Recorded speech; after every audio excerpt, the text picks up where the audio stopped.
Who does not want to become a pilot? Travel to new places, wear a white crisp uniform, and at the end of the day, take a really good salary home.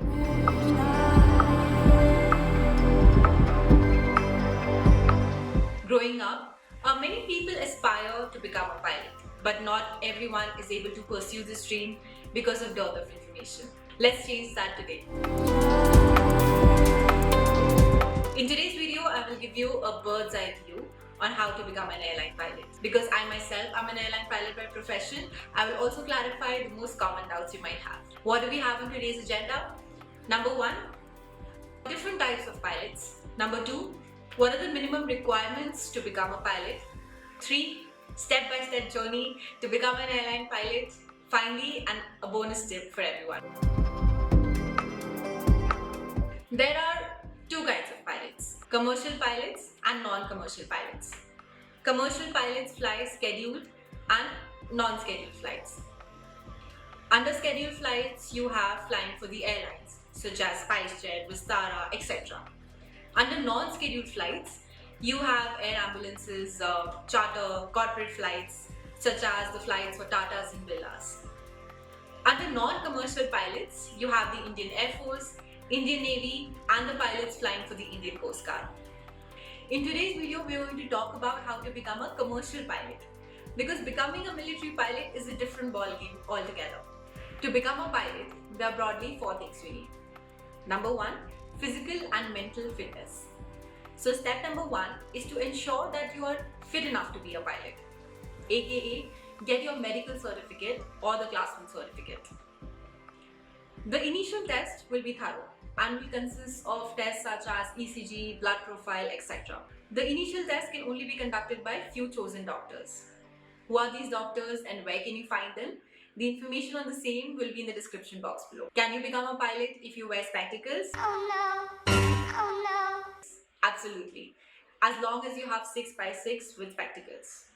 Color blindness, however, is not allowed. Another most commonly asked question is, what is the minimum height to become a pilot? Officially, there is no such minimum height requirement. It is a prerogative of the airlines. The airlines themselves do not state any such requirements. In the aviation sector, there are pilots who are 4 feet 11 inches as well. If, however, you are on the shorter side, it would be a good idea to go to a nearby flying school, sit in the aircraft cockpit, and see if you can reach the controls. That way, height would not become a hindrance to you at a later stage. Dwarfism is not allowed. However, height usually is not a constraint for most people, as the aircraft cockpit is designed to fit 95% of the world population. What is the minimum age to become a pilot? That is 18 years of age. The maximum is 32 to 35.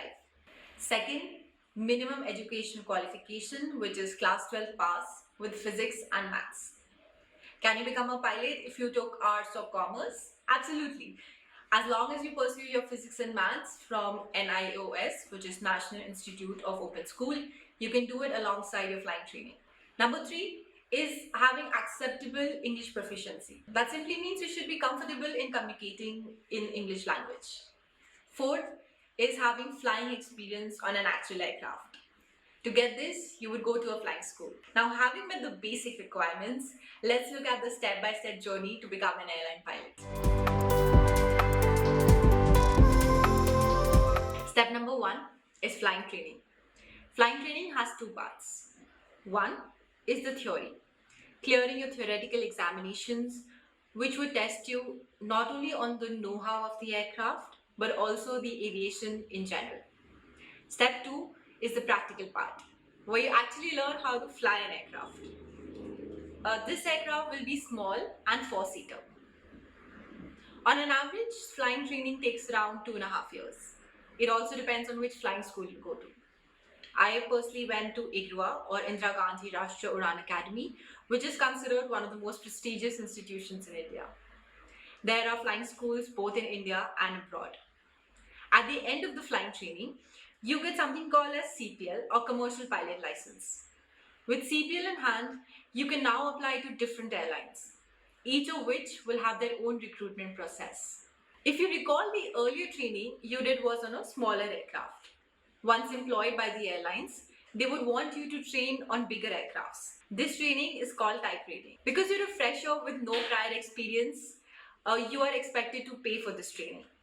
It would take around 3 to 4 months.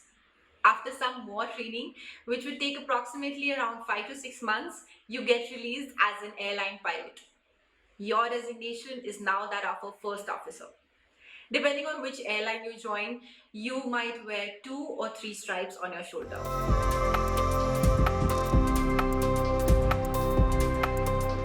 Further career progression depends on the number of hours you fly. This brings us to the end of the step-by-step process on becoming an airline pilot. Finally, a bonus tip. Yes, you're in the middle of a pandemic, but remember, it would take you 2 to 3 years before you become a full-fledged pilot. Once the situation gets better, you could give this profession a serious thought. Meanwhile, you could collect information on the matter so that at a later stage you can make an informed decision. I hope you like this video. Thank you so much for listening. I shall see you again soon.